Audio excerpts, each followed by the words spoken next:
Well, yeah, everybody, we are here to do another indoor video because I go show you real quick. You go look outside right now.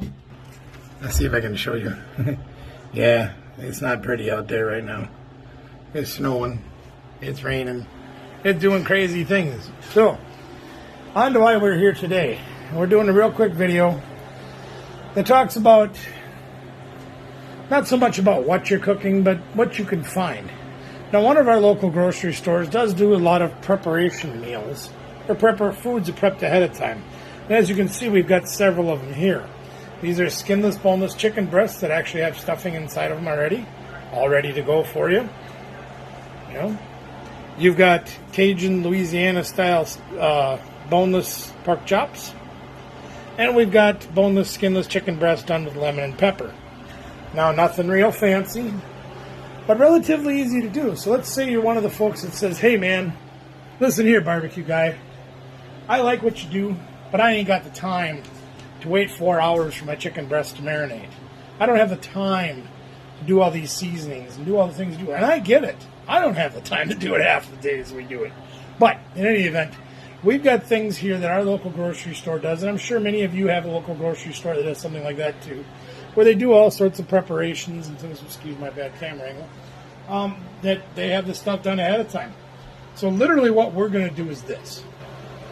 We've got these all in pans. As you can see, I've put avocado oil in those pans, and then I oiled up the rack on this one because I want these to not get so mushy on the bottom, I guess, for lack of a better term. And the other two over here, again, they have avocado oil in the bottom. We'll probably flip them, 15, 20 minutes in, so they do cook on both sides a little more evenly, get less mushy on one side, because that's nasty, right?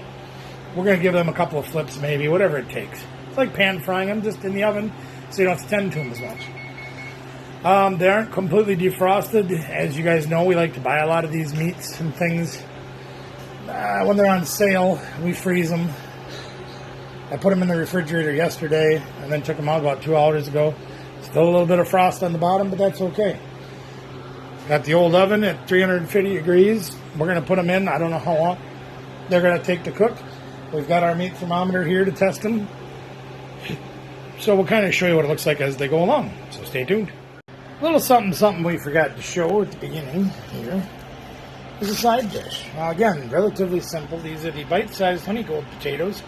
I've cut them up. You don't have to. Avocado oil in the pan.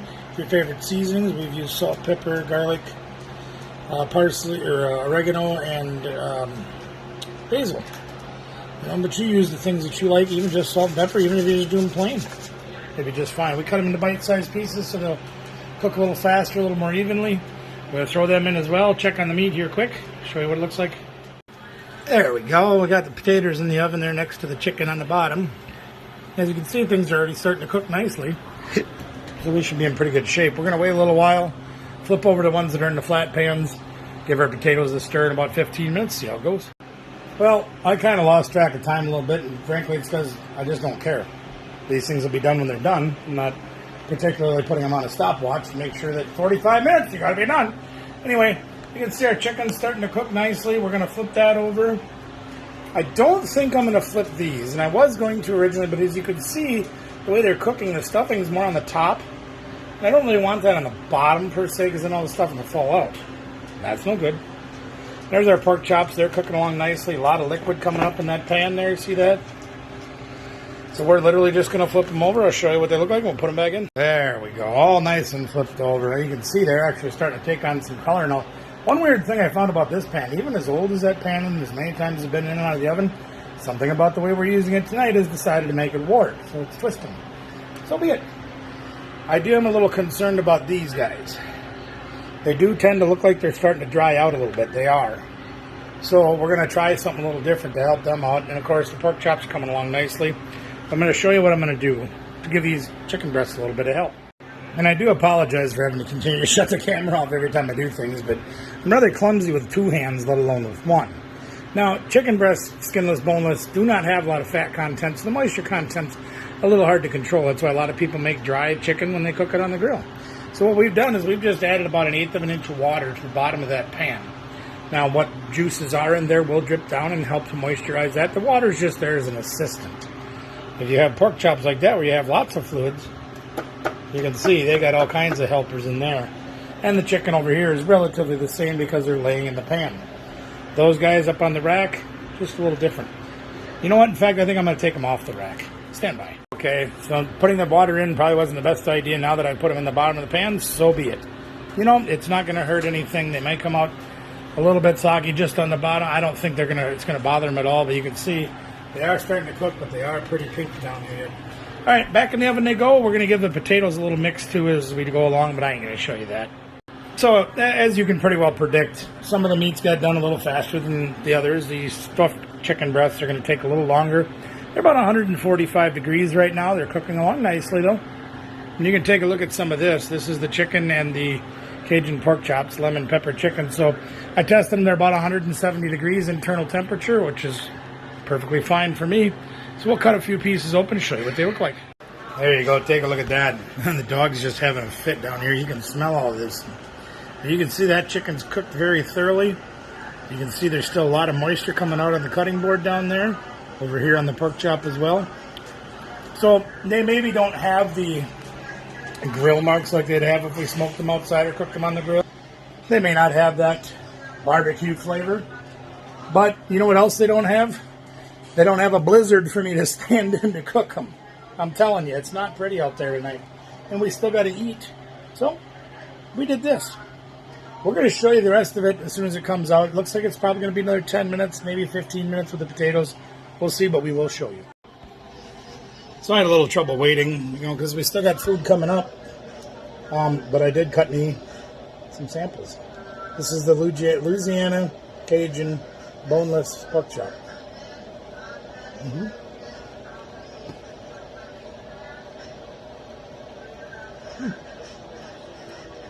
It's got a little bit of heat right at the end. Now this is all their marinade, their spices, And for a generic John Q. Public food, as I call it, it's not bad.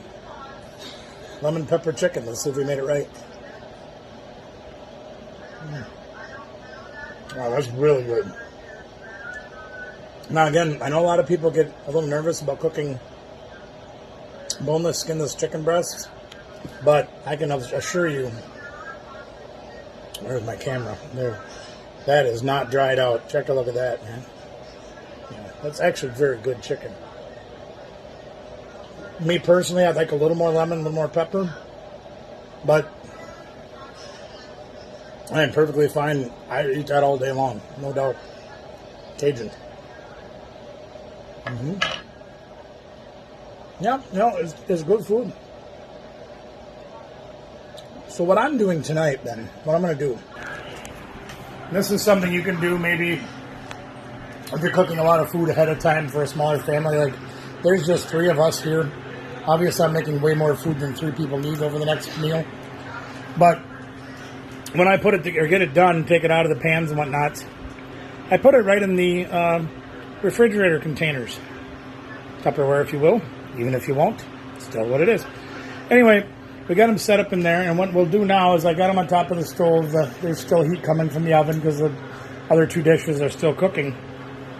But they're already in containers. So when we're done eating for tonight, we just put the lid on when they're cooled down, pop them in the fridge, take them out tomorrow for lunch. We're ready to go. You want chicken? There's some chicken. You want the pork chops? Right there, ready to go. And just to keep them from drying out entirely, because you guys know when you recook these, they can dry out quite a bit. I just put the juice in there with it. That's all right. That ain't going to hurt nobody's feelings at all. So we're going to give it a little bit longer, wait for those other 2 to get done. I'll have them out of the oven soon, and I'll show you what they look like. All right. So taters, of course, I got them in a little late, so they're taking a little bit longer. But the chicken's at about 168 to 175 degrees. Should be more than safe to eat. I'm going to grab one of them, and I'm going to cut it open. Now, again, I'm going to try to do that with one hand. That's not going to happen. Let me use 2 hands. I'll get one over to the cutting board and show you. There we go. That's much easier for me to do that with one hand. Now, you can see they put a pretty good amount of stuffing in there. And I don't know if I did it right by taking that rack out. Probably just shouldn't have had it in there in the first place. The chicken doesn't get the color like it does on the grill. It looks a little bit not as nice, I guess I look at it as. There's still some moisture in there. You can see that as well. I'm going to try to do this with one hand. And I'm going to fail miserably. But that's all right. There, you can see that there's still a pretty good amount of moisture in that chicken if I show you the right part. No, I just bad at doing angles with one hand. Anyway, there's what the chicken looks like. We'll give it a bite, see how it is. Now, so, because of the flavors that they have inside of that stuffing, and the fact that we didn't put any of our own twists on it or anything like that, we didn't add anything special to the bottom of the pan to give it the liquid, keep the moisture up. Really tastes like turkey dinner on Thanksgiving. It tastes great. We got to try the stuffing too, I suppose. You can't have stuffed chicken breast without trying the stuffing, right? And it's hotter than blazes because it's a little bit out of the oven for like 2 minutes. Tastes like Thanksgiving. Great stuff. So we'll do the same thing with this like we did with the other meats. And we got to hurry and wait for the potatoes. There we go. I already scooped some potatoes out from Mrs. Barbecue, but they've been in there long enough, I think. They're pretty soft. Ooh. Good flavor. Really, really hot. Imagine that. It was in the oven. Anyway, we got a side dish to go with our meats. Probably have to make some more tomorrow when we eat more of the meats, but that's okay. We'll do that. So, there's a little video about how you can do some indoor cooking, make a little variety, let somebody else do some of the hard work for you, and still come out with a great meal. In the meantime, gang, I'm out. I'm going to go get this food served up. Like, share, subscribe, ring a ding the bell, and comment below if you have anything you'd like to say or see or do or anything else. Thanks for joining us, gang. Remember, I did it. There it is. You can do it too. Take care, everybody.